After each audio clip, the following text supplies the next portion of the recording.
nedrīkst svešajiem suņiem skatīties acīs un spājāt. Ko vēl nedrīkst darīt? Kas tur bija ar to asti? Nedrīkst raut asti. Nu jā, nedrīkst raut asti. Sanāk, viņš domās, ka uzbrūk. Tie ir tikai daži no 12 likumiem, kuri bērniem esot jāievēro tuvojoties svešam sunim. Mazie ķiparanam audzēkņi šos likumus apgūši kanisterapijas nodarbībās. Tās galvenā būtība esot motivēt bērnu darbībai, radīt pozitīvas emocijas, pārvarēt bailes un nepatīkamās dzīves situācijas. Ja es viņiem liktu skaitīt bumbas vai atkārtot krāsas tik ilgi, cik viņi atkārtoja, tas bija ļoti ilgi priekš bērnu šajā vecumā, tad viņiem ātri apniktu. Bet, ja skatās suns, un ja pēc tam ir darbība kopā ar suni, tad viņi to dara labprāt. Un tā ir tā galvenā būtība kanisterapijai.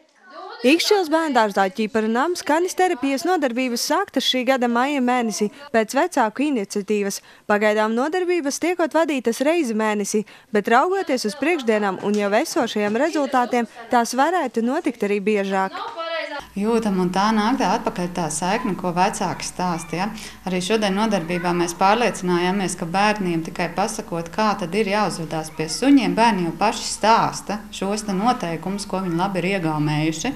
Tāpat ir piemēri, ko vecāki stāsta, kā ir bijis mājās. Viena māmiņa stāstīja, kad aizbraucot bērniņš ciemos uz vienu ģimeni, kur ir suns, un mazais bērns stāsta mammai, mēs pie tā suņa nevaram tagad iet klāt, mums ir jāpaprasa atļauju, vai es drīkstu papājāt. Kur drīkst sunīti glaudīt? Un zini, pie muguriņas, kakliņa un vēderiņa drīkst. Jums patīk atļauties kopā ar suņiem? Man ļoti patīk. Suns bērniem pēc terapijas vadītāja teiktā ir kā lieliska motivācija censties visu darīt pēc iespējas labāk, apgūt krāsas, matemātiku, priecāties ne tikai par saviem panākumiem, bet arī par draugu sasniegumiem. Var redzēt, ka bērni mainās. Man patika šīs dienas nodarbība, jo es redzēju, ka viņas var savākt ar vienu vārdu. Tagad sasēžamies, viņi sasēžās. Tagad nākam, viņi nāk. Viņi zina, kad ir rituāls, kuru ievērojot, viņi tiks pie konfektes, suņa samīļošanas. Tā ir tā balva. Un tā ir nepiespiestā metode, ar kuru var organizēt darbu. Pasaulē kanisterapija ir aizsākusies visai sen. Jau viduslaikos mācīti vīri ievēroja suņa labdabīgo ietekmi uz cilvēka psihi. Visos laikos augstmaņu namos cieši kopā ar saimniekiem dzīvoja suņi, līdzgaitnieki, kuri ar savu uzticamo klātbūtni palīdzēja pārvarēt dzīves grūtības.